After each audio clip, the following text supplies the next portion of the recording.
Hi there, this is Tim Blankenship, owner of SCV Legal Doc Assist. We're a licensed and bonded legal document preparation firm specializing in the divorce process. And in this video, we're going to talk about how to prepare your divorce judgment forms when the other party has filed a response.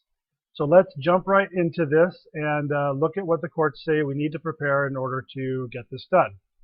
So if you've been watching our videos, you'll see that we've already talked about how to file the forms, how to serve the forms, how to prepare your financial disclosures and have those served as well. Now, in this case, where there has been a response filed, both parties will have had to have filed and served their disclosures. It says that right here. If the respondent files a response, he or she must also complete and serve the disclosure documents listed in step 3, which are indicated right here and we've talked about on previous videos. So now we're up to step 4, and we've covered these two here, the default judgments. Now we're talking about when the respondent files a response, what forms are necessary to prepare the judgment paperwork.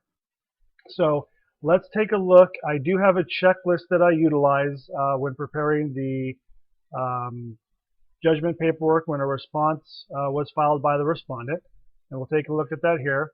Now, this is still considered an uncontested divorce. Even though the other party filed a response, it doesn't mean it's contested. It's uncontested, and this is because you have not gone to court and you didn't have to have a hearing and the judge make orders. In this uncontested divorce, this means that a petition was filed, so you filed your petition. A response was filed, okay? The other party or your spouse filed a response, but then ultimately you guys entered into a written agreement. Okay, so that's why this is still considered uncontested. So I'm going to quickly go over these forms, and all these forms I have prepared videos for. You can find out how to complete each and every one of these. Some of these you may or may not need, but I'm going to go over these quickly so you know what they are and where you can find them. The respondent's filing fee if first appearance, unless the respondent has a fee waiver or is currently on active duty in the military. So when you file that response, when the respondent files a response, they also have to pay their filing fee unless they have a fee waiver. So they have to have a copy of that when you supply that with the judgment paperwork. You have to have your appearance, stip, and waivers form, FL 130. If there's children, you have to have your UCC JEA, FL 105. Declaration regarding service. Your declaration regarding service, a final declaration of disclosure. And again, both parties will have to have this. Declaration for default or uncontested dissolution.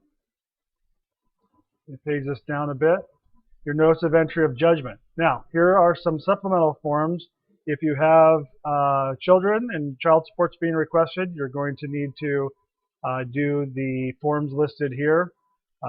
These are all attachments to the judgment. You would simply fill them out and attach them. Child custody and visitation, if that's in the agreement, you need to attach this form here, this FL 341.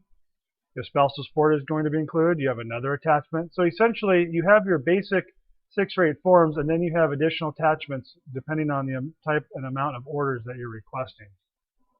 So that is the process in completing the judgment when you have a response filed. There are specific forms that you need to file. They're different. All the judgment paperwork is different depending on what happened, if a response was filed, if you're entering into an agreement, if you're not entering into an agreement. All of that can change. It just depends on what happened up to that point. Again, my name is Tim Blankenship, owner of SCV Legal Doc Assist. If you're looking for a company and an affordable way to prepare your divorce documents for you, we'd be happy to talk to you. Please give us a call or visit one of our local area websites for more information. Thanks so much.